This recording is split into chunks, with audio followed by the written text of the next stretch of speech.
This evening, our lead story focuses on the announcement by Senior Minister Dr. Ashni Singh about the commencement of the first stage in eliminating outstanding students' loan for graduates of the University of Guyana starting in 2024. We'll delve into the details of this debt relief initiative and the planned introduction of new programs at UG. In a tragic turn of events in Cane Grove, East Coast of Marara, a 63-year-old housewife was killed in a fatal incident involving a vehicle driven by her son. We'll cover the circumstances surrounding the incident, the current status of the Guyana Police Force investigation, and the search for the driver who fled the scene. Turning to law enforcement, a joint operation by police officers and the Customs Anti-Narcotics Unit led to a significant drug raid in Crabwood Creek, currently in Berbice. 2 individuals were arrested following the discovery of suspected narcotics. We'll discuss the investigation's progress and the potential legal proceedings. In economic news, the government is evaluating proposals for constructing an oil refinery in Region 6, a move that promises to bolster the nation's energy infrastructure significantly. We'll explore the details of this transformative project, including the evaluation process and the anticipated impact on Guyana's economy and regional development. Finally, we report on Ecuador's heightened security measures in response to organized crime, with a focus on prisons and street patrols. We'll look at the people in Guayaquil, a city heavily affected by violence, are gradually returning to their normal lives.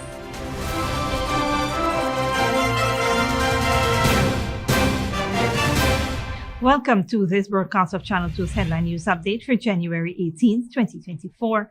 I am Baby Bacchus. Thank you for joining us. First up, Senior Minister in the Office of the President with responsibility for finance and public service, Dr. Ashni Singh, announced the commencement of the first stage in eliminating outstanding students' loan owed by the graduates of the University of Guyana in 2024. This announcement came during Dr. Singh's budget presentation at the Arthur Chung Convention Center on Monday. The debt relief initiative is contingent on graduates demonstrating employment or self-employment within Guyana post-graduation for a specific minimum period. Furthermore, Minister Singh reaffirmed the government's commitment to investing in post-secondary education to ensure a robust supply of specialized skills in the workforce, enabling young Guyanese to realize their full potential. The budget for 2024 allocates $4.1 billion to support UG's operations. Highlighting the success of UG graduates, Dr. Singh noted that over 70% of the 3,520 students who graduated in 2023 were already employed at the time of graduation. Biopharma, Marine Studies, Earth and Climate Science, and Sports Medicine in 2024. As part of the significant investment, a US $4.9 million health science building is under construction at UG and is scheduled for completion in the first half of 2025. In a significant move towards bolstering the nation's energy infrastructure, the government is evaluating 5 proposals for constructing an oil refinery in Region 6. The final investor for this transformative project is slated to be identified by the end of the first quarter of 2024. This is according to Senior Minister in the Office of the President with responsibility for finance and public service, Dr. Ashni Singh. Dr. Singh provided this crucial update during his presentation on the country's fiscal plan for 2024 in the National Assembly on Monday. The evaluation process follows the receipt of 9 proposals initiated after launching requests for proposals in 2022. The field was subsequently narrowed down to 5 potential investors whose proposals are now under scrutiny. Following this evaluation, the top-ranked contender will undertake an environmental and social impact assessment at Crab Island for a facility designed to process at least 30,000 barrels. The selected investor is expected to commit an investment exceeding US $1 billion. Minister Singh emphasized that an oil refinery is an industrial plant that processes crude oil into marketable petroleum products such as gasoline, asphalt, and kerosene. The construction plan for the refinery is to promote value-added production and ensure energy security for Guyana and the wider Caribbean region. The prospective oil refinery promises to unlock Guyana's potential to market various crude oil components to diverse industries, serving purposes ranging from transportation, fuels, to road paving, electricity generation, and raw materials for chemical manufacturing.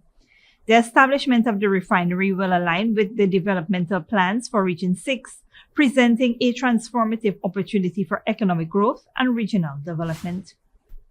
In a decisive move towards enhancing the accessibility of healthcare services, the government is making substantial investments focusing on providing comprehensive care to citizens, particularly children and senior citizens across the country. This commitment is evident in the recent government budget allocation of $1.8 billion, specifically earmarked to advance eye care services for these targeted groups. Senior Minister in the Office of the President, responsible for Finance and Public Service, Dr. Ashni Singh, unveiled this initiative on Monday during the presentation of the 2024 budget. Dr. Singh announced a provision where a $3,000 voucher would be extended to facilitate eye tests for over 205,000 school children and 76,000 pensioners. This initiative aims to determine whether individuals tested require spectacles to improve their visions. To enhance accessibility and affordability, the government will allocate $955 million to support the acquisition of spectacles for children and pensioners in need. This financial provision will enable these groups to receive a $15,000 voucher for obtaining spectacles. Recognizing the potential challenges in testing accessibilities, particularly in remote hinterland areas, Minister Singh emphasized the implementation of alternative arrangements. In such cases, testing teams will be deployed to these areas to ensure all school children and pensioners benefit from the initiative. This significant investment in eye care is poised to impact the well-being of children and senior citizens, contributing to an overall improvement in public health nationwide. Stick around when we return. 63-year-old housewife fatally run over by son's car, and law enforcement operation uncovers drugs at Crabble Creek residence, couples in custody.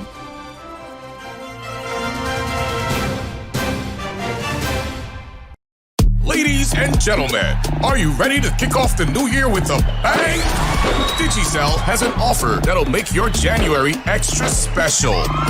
Imagine winning up to $1 million in free groceries in Digicel's $6 million groceries extravaganza. Simply top up with $1,000 or more, and you could be one of 6 lucky winners to enjoy the ultimate shopping spree worth $6 million. What are you waiting for? Start topping up today. Digicel, the network for everyone, everywhere. Good girl forget things. What's the problem, Granny? I want money for borrow for those surgery. I was dancing and I fall and fracture my hip. If you need some quick money, you should check Lender's Jewelry and Pawn Shop. Lender's Jewelry and Pawn Shop, Lot 238 South Road Border, Georgetown. Get jewelry made to order in just 72 hours. We also accept vehicles. Lender's, best rates, longest payback period. Boys, I get through. Plus, I could dance again. Lender's Jewelry and Pawn Shop. Sneakily with a gift of sight from Modern Optical Services. Let our professional team examine and prescribe what's best for your eyes. Current smiles make fashionable faces. See us for a full line of optical services, including brand name and prescription eyewear.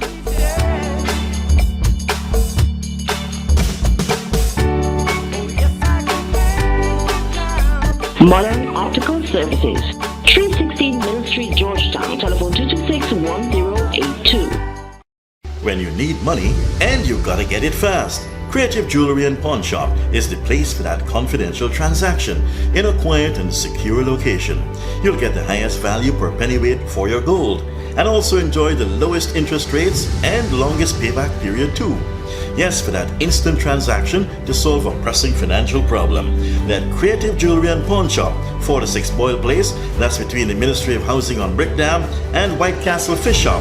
Be your first and only choice.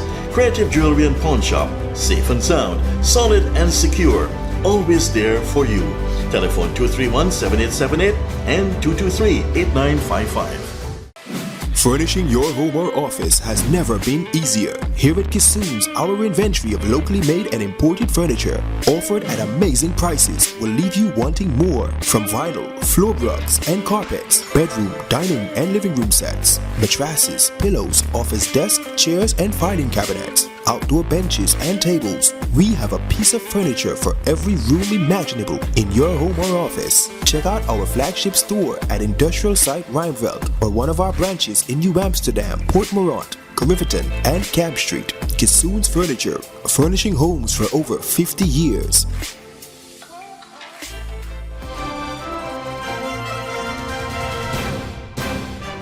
Welcome back. Police are investigating a fatal incident which occurred at Seesaw, Cane Grove, East Coast, Demerara on Tuesday, January 16. Dead is Edna Cicheran, a 63-year-old housewife. The woman was run over by a motor car HD 1726, driven at the time by her 38-year-old son, a resident of Cane Grove. According to the distraught father of the driver and husband of the deceased, the car was parked on the bridge in front of his yard, facing south, while Edna Cicheran was standing in the yard behind the gate, which was locked at the time. The driver, Edna's son, started the car and drove forward, crashing through the gate and colliding with the woman, who fell to the ground. The left side of the car ran over her, which caused her to receive injuries to her body. The vehicle ended up hitting a concrete wall in the yard and came to a standstill. The woman was picked up by her husband and taken to the Maikoni Public Hospital, where she was pronounced dead on arrival by a doctor on duty. It is so far unclear if the act was deliberate on the part of the driver. However, investigations continue. In other news, in a joint operation, police officers from Regional Division No. 6 Special Branch and members of the Customs Anti-Narcotics Unit conducted an intelligence-led raid earlier this week at the residence of Jaglio Ramdas in Crabwood Creek, Quarantine Bar Base. The operation resulted in the discovery of suspected ecstasy, cocaine, and marijuana. During the search of the premises, the police ranks uncovered a plastic bag containing 8 to 1 Ziploc packets, each believed to contain tablet-like substances indicative of ecstasy. Additionally, suspected quantities of marijuana and cocaine were also found. Ramdas and his wife were promptly arrested and transported to the Springlands police station. In a statement to the authorities, Ramdas admitted knowledge of the marijuana found but denied any knowledge of the suspected cocaine or ecstasy discovered during the raid. The suspects will undergo further investigations as authorities work to ascertain the extent of their involvement in the possession and distribution of suspected drugs. Legal proceedings are expected to follow pending the outcome of the ongoing investigation. Don't go away after the break. China posts sluggish GDP growth in 2023. Population declined again. And Russia protests, clashes with police over child rights activists.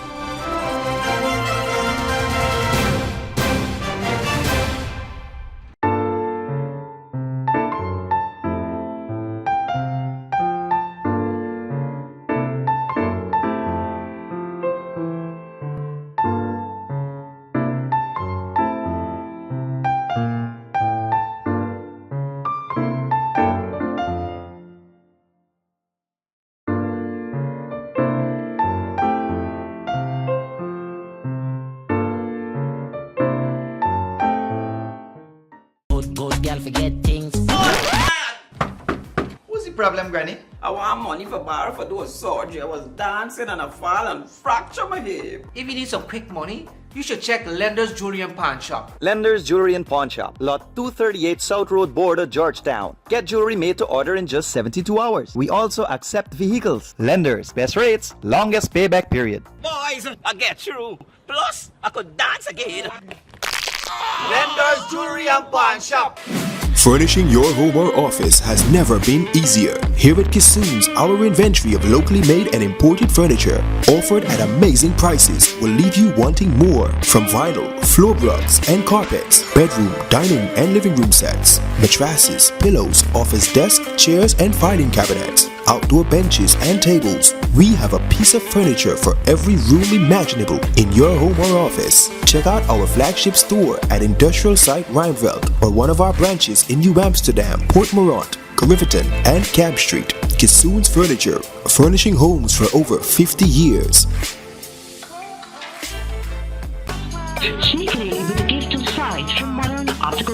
Services. Let our professional team examine and prescribe what's best for your eyes. Common Smiles make fashionable faces. See us for a full line of optical services, including brand name and prescription eyewear.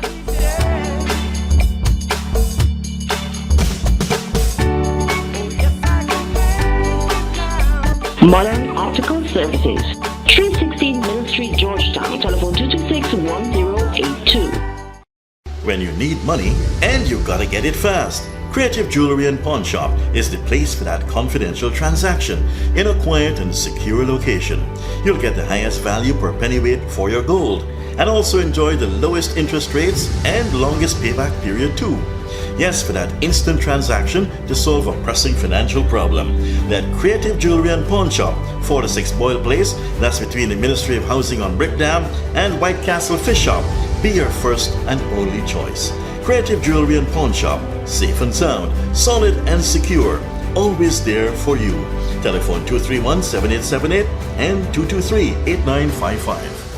Ladies and gentlemen, are you ready to kick off the new year with a bang? Digicel has an offer that'll make your January extra special. Imagine winning up to $1 million in free groceries in Digicel's $6 million groceries extravaganza. Simply top up with $1,000 or more, and you can be one of 6 lucky winners to enjoy the ultimate shopping spree worth $6 million. What are you waiting for? Start topping up today. Digicel, the network for everyone, everywhere. Welcome back. Now we take a look at what's happening in the region and around the world. Ecuador is stepping up its security measures on prison and street patrols to tackle organized crime. People in Guayaquil, the city hit hard by violence, are slowly returning to their normal lives. Al Jazeera's Alexandro Rampietti reports.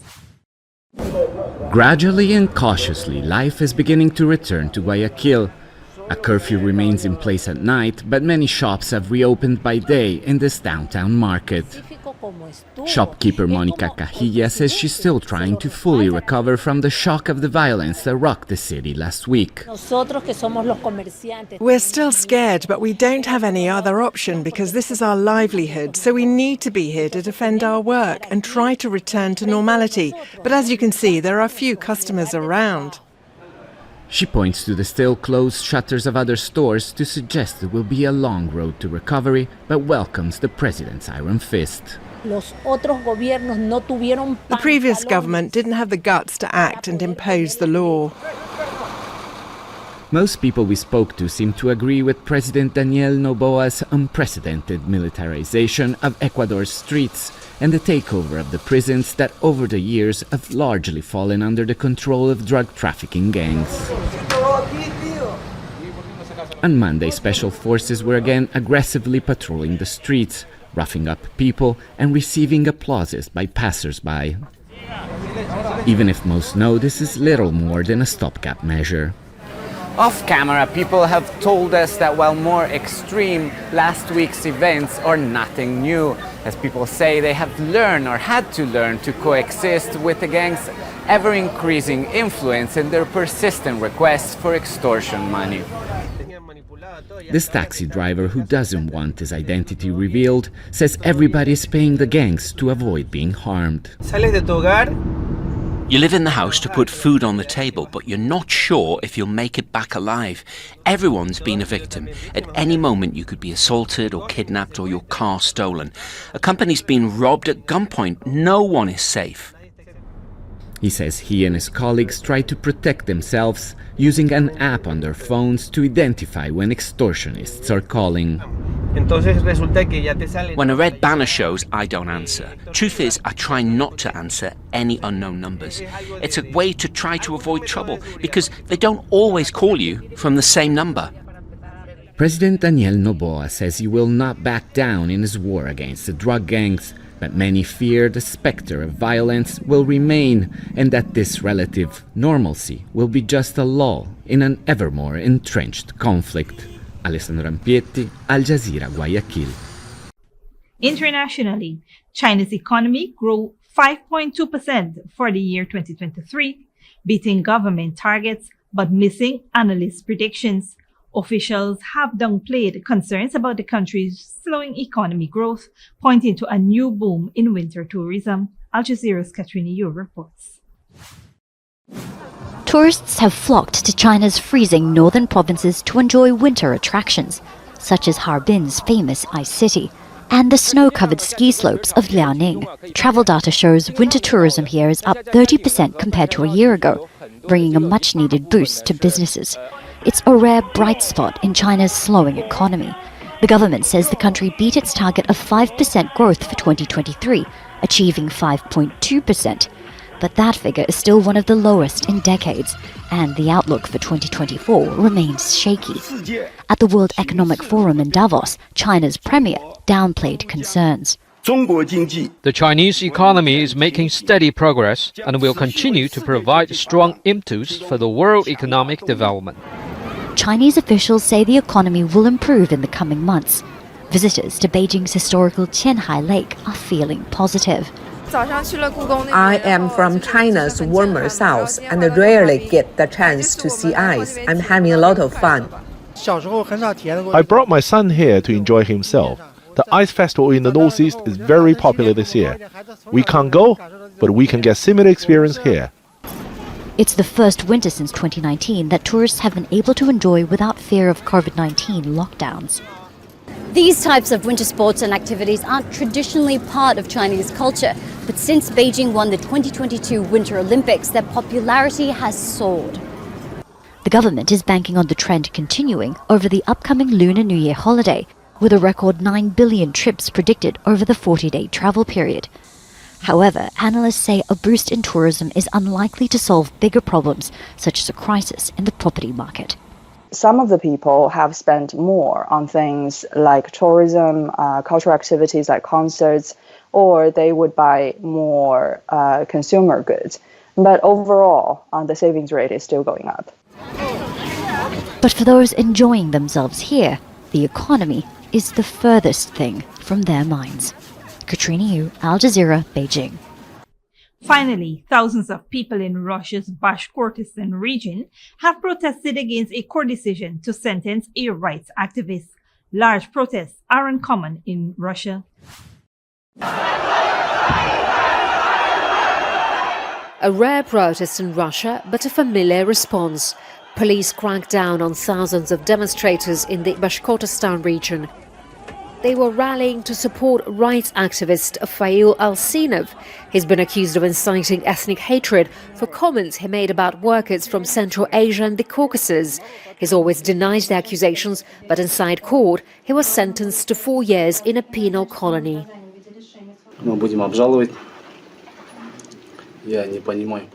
We will appeal the sentence. I don't understand the policy carried out by the Bashkortostan Republic head. I don't understand what's going to happen next. We don't want this. A huge thank you to all those who support me.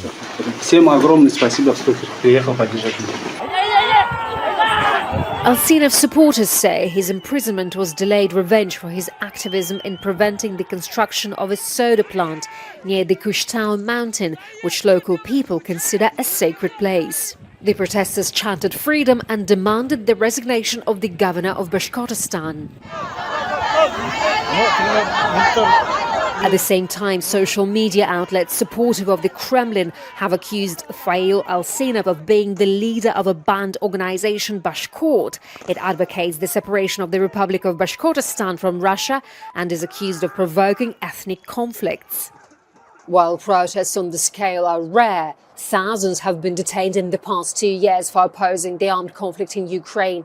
And while Alsinov was an opponent too, analysts say the protest in Bashkortostan was directed towards the regional authorities and not the power of President Putin. Yulia Shapovalova, Al Jazeera, Moscow. This brings us to the end of the regional and global news coverage. Up next is the 3-day weather forecast.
that's Safe TV2 Headline News for this Thursday evening. As we take our leave, we invite you to follow us on Facebook and YouTube.